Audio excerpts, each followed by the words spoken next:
Hi welcome to PSC IM learning club. പിന്നെ പ്രിയപ്പെട്ട കൂട്ടുകാരെ സുഖമായിട്ടിരിക്കുന്നു, സന്തോഷമായിട്ടിരിക്കുന്നു എന്ന് വിചാരിക്കുന്നു.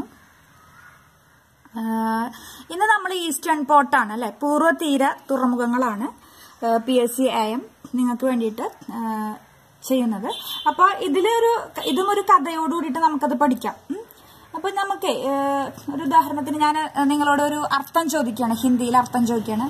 ഹാൽ എന്ന് പറഞ്ഞാൽ എന്താണ് അവസ്ഥ? ഹാൽ കേട്ടോ, ഹാൽ എന്ന് പറഞ്ഞാൽ എന്താണ്? അവസ്ഥ എന്ന് തന്നെയാണ് അർത്ഥം. ഇപ്പൊ എന്താണ് അവസ്ഥ? ഹാൽ കേട്ടോ. അപ്പൊ ഇതൊന്ന് മനസ്സിൽ വെക്കുക ആദ്യം. അപ്പൊ ഇതില് ഒരു ചെറുപ്പക്കാരന്റെ കഥയാണ് പറയാൻ പോകുന്നത്. അതിനു മുമ്പ് ഈ വീഡിയോ ഭാരത മാതാവിന്റെ ധീരനായിട്ടുള്ള പുത്രൻ അഭിനന്ദന് വേണ്ടി ഡെഡിക്കേറ്റ് ചെയ്യുന്നു. അപ്പൊ നമുക്ക് തുടങ്ങാം. ഇതിലൊരു പയ്യന്റെ കഥയാണ് പറയാൻ പോകുന്നത്. ചെന്നൈക്കാരനാണ് കേട്ടോ പയ്യൻ, ചെന്നൈ. അപ്പൊ ചെന്നൈ പോർട്ട് തമിഴ്നാട്ടിലാണ് കേട്ടോ, തമിഴ്നാട്ടിലാണ് നമുക്കറിയാം.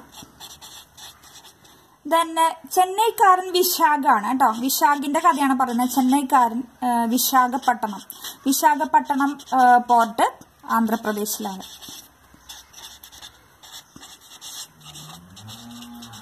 തന്നെ അടുത്തത് പോർട്ട് ബ്ലെയർ ആണ്. ഇത് എഴുതി കഴിഞ്ഞിട്ട് ഞാൻ കഥ പറയാം കേട്ടോ, അപ്പൊ നിങ്ങൾക്ക് ക്ലിയർ ആയിട്ട് മനസ്സിലാവും. പോർട്ട് ബ്ലെയർ ആൻഡമാൻ നിക്കോബർ ഐലൻഡിലാണ്. തന്നെ എണ്ണൂർ തമിഴ്നാട്ടിലാണ്. ദെൻ തൂത്തുക്കുടി തമിഴ്നാട്ടിലാണ്. ദെൻ പാരദ്വീപ് ഒഡീഷയിലാണ്. ഇനിയാണ് ഞാൻ നേരത്തെ അർത്ഥം ചോദിച്ച ഹാൽഡിയ പശ്ചിമ ബംഗാളിലാണ് കേട്ടോ. ഇനി നമുക്ക് കഥയിലേക്ക് പോകാം. അതായത് ചെന്നൈക്കാരൻ വിശാഖ് എന്ന് പറയുന്ന ചെറുപ്പക്കാരന് പോർട്ടിലാണ് ജോലി. എവിടെയാണ് ജോലി? പോർട്ടിലാണ് ജോലി. അങ്ങനെ പുള്ളിക്കാരൻ പോർട്ടിൽ ജോലി ചെയ്യുമ്പോൾ ഒരു എണ്ണ കൊണ്ടുവന്നിട്ടുള്ള അത് ഒരു എന്താ പറയാ കണ്ടെയ്നർ, അതങ്ങനെ പൊട്ടിപ്പോയിന്നൊക്കെ വിചാരിക്കാം. അങ്ങനെ ആ എണ്ണ തൂക്കാനായിട്ട് പോവാണ് വിശാഖ് കേട്ടോ. അപ്പൊ ചെന്നൈക്കാരൻ വിശാഖിന് പോർട്ടിലാണ് ജോലി. അങ്ങനെ എണ്ണ തൂക്കാനായിട്ട് പുള്ളി പോവാണ്. എന്തുപയോഗിക്കുന്നു? പാറയാണ് ഉപയോഗിക്കുന്നത് കേട്ടോ. അങ്ങനെ പാറ കൊണ്ടൊക്കെ അങ്ങനെ വടിച്ച് അങ്ങനെ പോവാ. അങ്ങനെ വടിച്ചോണ്ടിരിക്കുമ്പോ പുള്ളി അങ്ങോട്ട് വീണു. മനസ്സിലായ? അപ്പൊ ഇപ്പോഴത്തെ ഹാൽ എന്താണ്? ഭയങ്കര കഷ്ടത്തിലാ കേട്ടോ, എല്ലൊക്കെ പൊട്ടിയാകെ പ്രശ്നമായിട്ടിരിക്കുന്നു. അപ്പൊ ചെന്നൈക്കാരൻ വിശാഖ് പോർട്ടിലാണ് ജോലി. പുള്ളി പോയ എണ്ണ എന്ത് ചെയ്തു? തൂത്തു. ആ തൂത്തത് ഏതുകൊണ്ടാണ്? പാറയാണ്. അങ്ങനെ കാല് തെറ്റിട്ട് വീണു. ഇപ്പൊ ഹാൽ എവിടെയാണ്? ഭയങ്കര പ്രശ്നമായിട്ട് നിൽക്കുക കേട്ടോ. അപ്പൊ ഹാൽഡിയ പശ്ചിമ ബംഗാളാണ് കേട്ടോ. അപ്പൊ ഇതൊക്കെയാണ് ഈസ്റ്റേൺ ഭാഗത്ത് പോകുന്ന പോർട്ടുകൾ. ചെന്നൈ, വിശാഖപട്ടണം, പോർട്ട് ബ്ലെയർ, എണ്ണൂർ, തൂത്തുക്കുടി, പാരദ്വീപ്, ഹാൽഡിയ.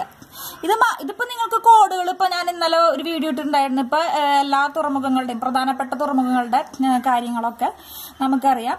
അപ്പോൾ മേജർ തുറമുഖങ്ങളുടെ മേൽനോട്ടം വഹിക്കുന്നത് കേന്ദ്ര സർക്കാരാണ്. എന്നാൽ ചെറുകിട തുറമുഖങ്ങളുടെ മേൽനോട്ടം വഹിക്കുന്നത് സംസ്ഥാന സർക്കാരാണ്. ഇനിയും അതേപോലെ തന്നെ ഈ ഓരോ പോർട്ടിനും അതിൻ്റെതായിട്ടുള്ള ഇമ്പോർട്ടൻസ് ഉണ്ട്. അപ്പൊ അതും കൂടെ ശ്രദ്ധിക്കുക. ഉദാഹരണത്തിന് പാണ്ഡ്യരാജാക്കന്മാരുടെ പ്രധാന തുറമുഖമായിരുന്നു തൂത്തുക്കുടി. ഇന്ത്യയുടെ മുത്ത് എന്നറിയപ്പെടുന്ന തുറമുഖമാണ് തൂത്തുക്കുടി കേട്ടോ. അതേപോലെ തന്നെ അങ്ങനെ കുറെ ഇമ്പോർട്ടൻസ് ഇനി വരുന്നുണ്ട്. അപ്പൊ അത് ഞാനത് അടുത്ത ക്ലാസ്സിൽ ഓഡിയോ ആയിട്ട് ചെയ്യാം കേട്ടോ. അപ്പൊ അത് വീഡിയോയിൽ മാത്രം ചെയ്തിട്ട് അത് ഒതുങ്ങണമെന്നല്ല, അത്രയധികം ഇമ്പോർട്ടൻറ്റ് ഫാക്റ്റുകൾ റിലേറ്റിംഗ് വിത്ത് പോർട്ട് ഉണ്ട്. അപ്പൊ ചെന്നൈക്കാരൻ വിശാഖിന് എവിടെയായിരുന്നു ജോലി? പോർട്ടിലായിരുന്നു ജോലി.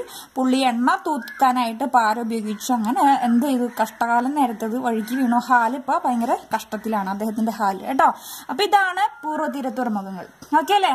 അപ്പോ വീണ്ടും സല്യൂട്ട് ടു അഭിനന്ദൻ.